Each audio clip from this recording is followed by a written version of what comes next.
देखो, जब एक मैच में भारत पूरी तरह से हार की कगार पर खड़ी थी, तब भी धोनी फील्डिंग सेट कर रहे थे। यह देखकर स्टेडियम में बैठे सभी दर्शक और साउथ अफ्रीकी खिलाड़ी हंसने लगे, क्योंकि साउथ अफ्रीका को 109 गेंदों में सिर्फ 43 रनों की जरूरत थी और उनके 6 बड़े बल्लेबाज सुरक्षित थे। इस मुश्किल स्थिति में लगभग भारतीय खिलाड़ियों ने हार मान ली थी, लेकिन मैदान पर सिर्फ एक ही खिलाड़ी था जिसे हार मंजूर न थी, और वो थे महेंद्र सिंह धोनी। क्रीज पर 2 सेट बल्लेबाज मौजूद थे। एक तरफ स्टीव स्मिथ रन बना रहे थे और दूसरी तरफ डेविड मिलर 22 रन पर खेल रहे थे। दोनों के लिए 109 गेंदों पर सिर्फ 38 रन बनाना बाएं हाथ का खेल था। लेकिन यहीं से शुरू होता है धोनी के मास्टरमाइंड का पूरा खेल। धोनी ने गेंद मुनाफ पटेल को सौंपी और मुनाफ पटेल ने ओवर की पहली ही गेंद पर स्टीव स्मिथ को क्लीन बोल्ड कर दिया। इसके बाद जहीर खान ने डेविड मिलर को भी पवेलियन भेज दिया। अगला ओवर फिर से धोनी ने जहीर खान को दिया। जहीर खान ने उसी ओवर की दूसरी गेंद पर जिहाद मोथा को सीधा LBW आउट कर दिया। यहाँ से भारतीय खेमे में जीत की थोड़ी सी उम्मीद जागी, लेकिन अभी भी जीत लगभग नामुमकिन थी, क्योंकि साउथ अफ्रीका को 90 गेंदों में सिर्फ 28 रनों की जरूरत थी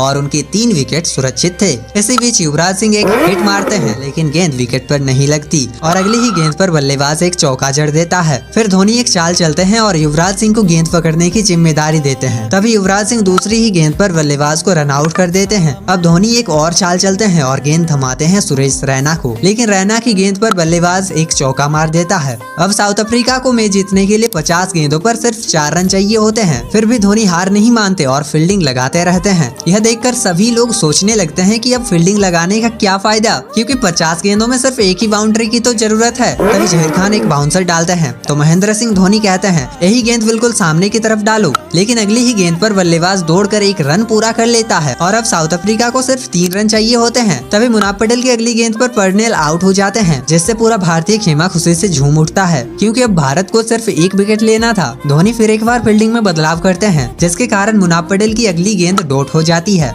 अब दोनों तरफ के फैंस की धड़कनें रुक चुकी थी। धोनी एक बार फिर फील्डिंग बदलते हैं और युवराज सिंह को पॉइंट पर लगाते हैं, जैसे उन्हें पहले से ही पता हो कि गेंद वही आएगी। और जैसे ही मुनाफ पटेल अगली गेंद डालते हैं, ठीक वैसा ही होता है। गेंद सीधी युवराज सिंह के हाथों में चली जाती है और इसी के साथ भारत यह हारा हुआ मैच बड़ी आसानी से जीत लेता है।